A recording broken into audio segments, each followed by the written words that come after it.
Fala, torcida do Vasco da Gama, bora aqui para mais uma notícia, mais um conteúdo.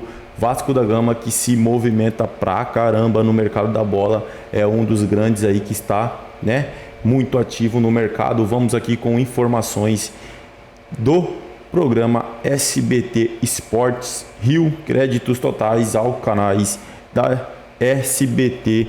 Bora para mais uma notícia, pessoal. Peço a vocês que se inscrevam, ativem o sininho de notificação e se puder deixar o seu gostei, nos ajuda muito. Vascão que brigou, para não cair na temporada passada e agora esperamos que seja um ano, de glória, pelo menos, brigar lá em cima pela Libertadores. É isso que esperamos do Vasco. Agora, sem mais enrolação, pessoal, bora para a notícia. Ele é muito rápido. Com 2 jogadores. Quer saber? Confere. Se preparando para o amistoso contra São Lourenço nesta quinta-feira, o Vasco está próximo de fechar com mais um reforço para a temporada. Apenas alguns detalhes separam a assinatura de contrato do volante Juan Esforza com a equipe Cruz Maltina.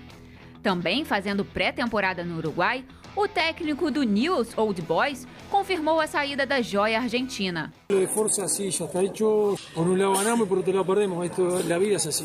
Outra negociação em andamento é a do volante Cuéllar, ex-Flamengo. Disposto a reduzir o salário para jogar no Vasco, o colombiano já trabalhou com o técnico Ramon Dias no Al Hilal. Além de convencer o jogador, Alexandre Matos depende do aval da 777 Partners para fechar o negócio.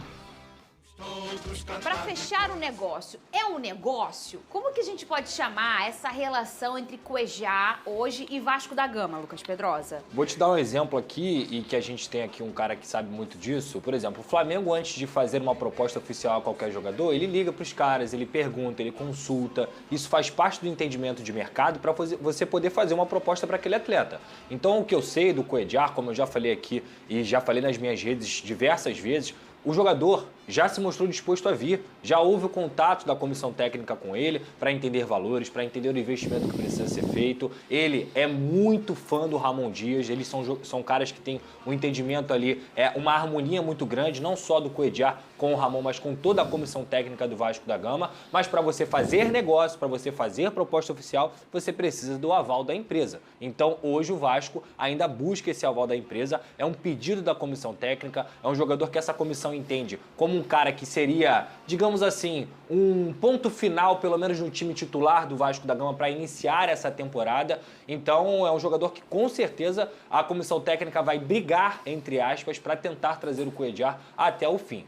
Em relação ao Juan Esforza, eu acho uma contratação muito promissora. É um jogador de 21 anos que passou pela maioria das divisões de base da seleção argentina, que já estava jogando no Newell's Old Boys, que é um bom time lá, inclusive o time que revelou o Messi na Argentina. Então é um titular, é um cara que foi, como foi mostrado no VT, lamentada a saída dele. E hoje há um acerto verbal, há um documento assinado de intenção de venda e ainda faltam alguns detalhes para de fato acontecer. Com ele existe uma negociação? O acerto verbal, não é só negociação não, ele já aceitou vir para o Vasco, o Newell's Old Boys já aceitou também a proposta, agora o Vasco tem que dar alguns detalhes finais, alguns pedidos, questão de burocracia mesmo, para que esse contrato seja assinado. Não está certo ainda, porque só está certo depois que assina, mas está muito bem encaminhado, segundo a minha apuração.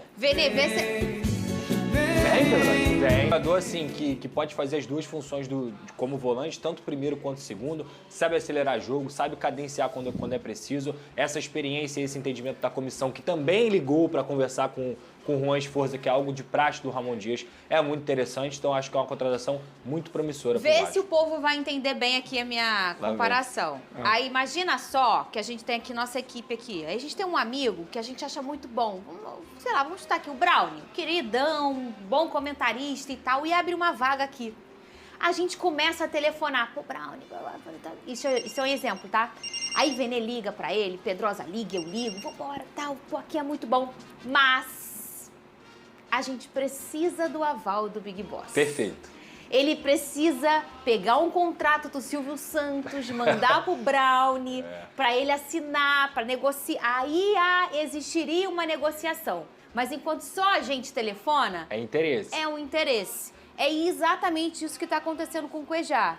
É uma vontade muito grande, eu acho que ali do Ramon, Emiliano e toda a sua equipe. Sim. E eles querem, entendem que esse jogador, ele vai ser o que eles precisam para começar 2024 até então. Só que o Vasco hoje tem a 777, como o Botafogo tem o John e como os clubes de SAF hoje têm.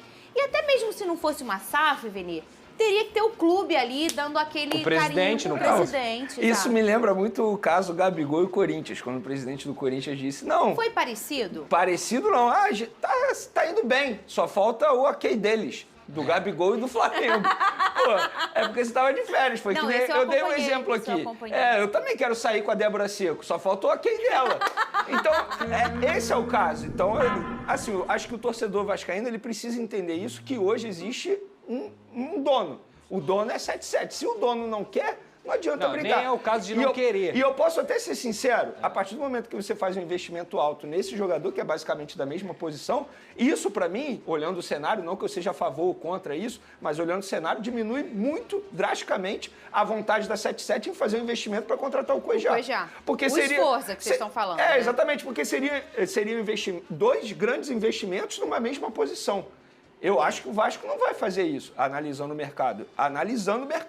Repito, não sou contra nem a favor, não estou dando a minha opinião em relação a isso, porque se eu fosse dar a minha opinião, eu ainda prefiro o Cuejá, que para mim chegaria pronto para ser titular. O outro, teoricamente, é uma aposta. Então, assim, não tem jeito, o torcedor vascaíno, ele não tem por que ficar chateado. Ele precisa entender que hoje tem um dono, a 77, e ela entende que não vale a pena fazer esse investimento no Cuejá, pelo menos nesse momento. Mas não é nem que entende isso. O entendimento hoje estamos entendendo valores, a diretoria do Vasco aqui quer muito, o Alexandre Matos quer, Lúcio Barbosa quer, a comissão técnica quer. O Cuejá ou o esforço? O Cuejá. O esforço está praticamente certo, é uma questão realmente de burocracia.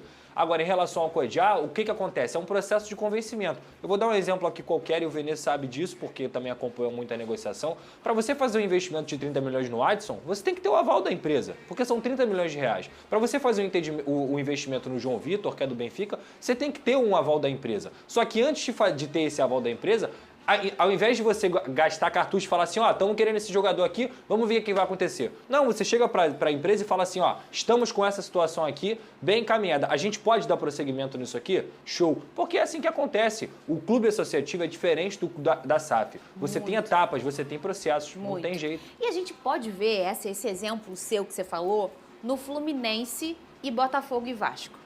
É só você observar o movimento de contratação do Flu e também o que a gente pôde ver ano passado, que foi um time que performou e que esportivamente alcançou taça, mas que para um investidor jamais ia montar um time daquele com uma idade avançada, com investimento de grana alto. Não faz.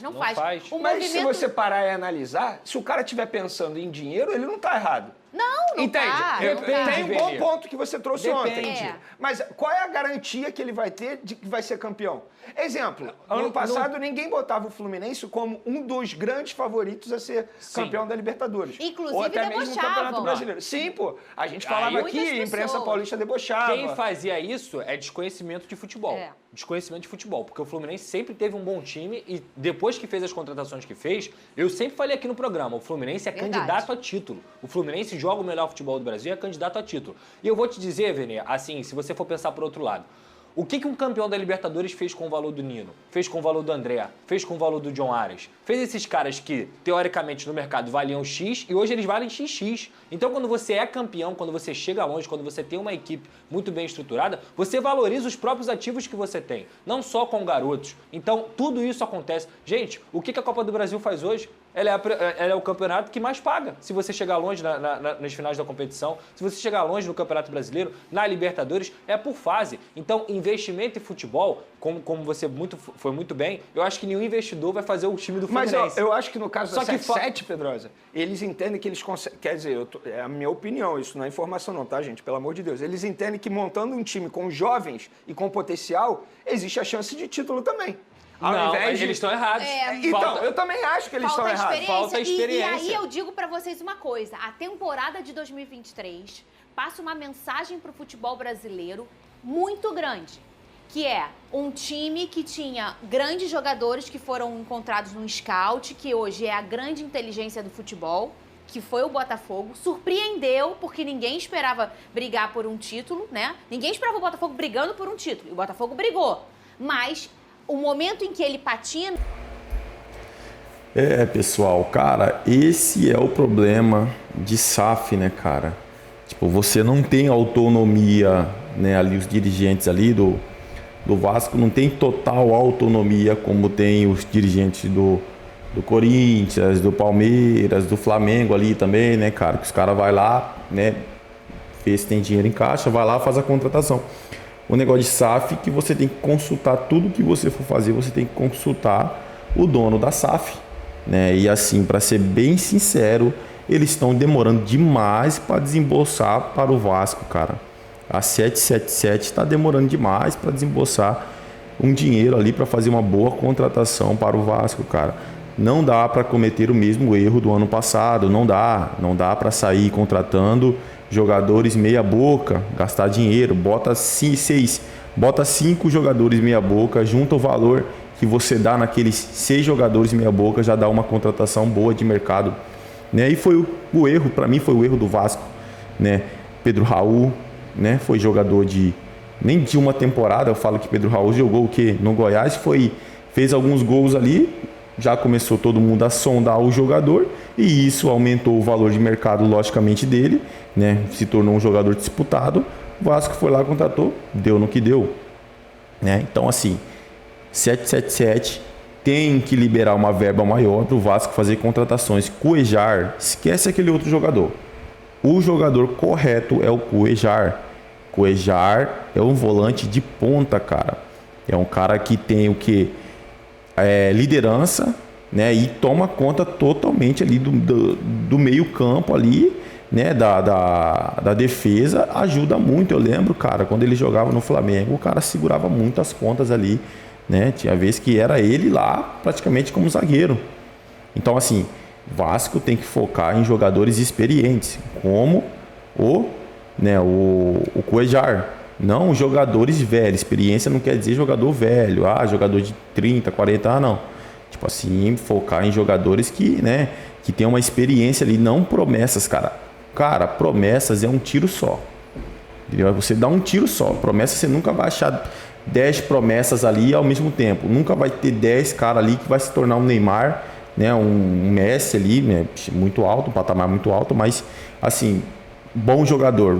Nem sempre uma promessa vai se tornar um bom jogador. Então, assim, ao invés de dar um tiro num que não é realidade, tenta atirar mais em quem já é realidade e depois vê ali uma promessa ali, uma promessa aqui, contrata uma promessa, entendeu? Um jogador que está sendo revelado, que está ali fazendo boa temporada e tal. E é isso. É isso aí, torcida do Vasco da Gama. Agradeço a vocês pela companhia. Já peço que se inscrevam no canal, ativem o sininho de notificação e se puder deixar o seu gostei, nos ajuda muito. Desde já agradeço. Valeu!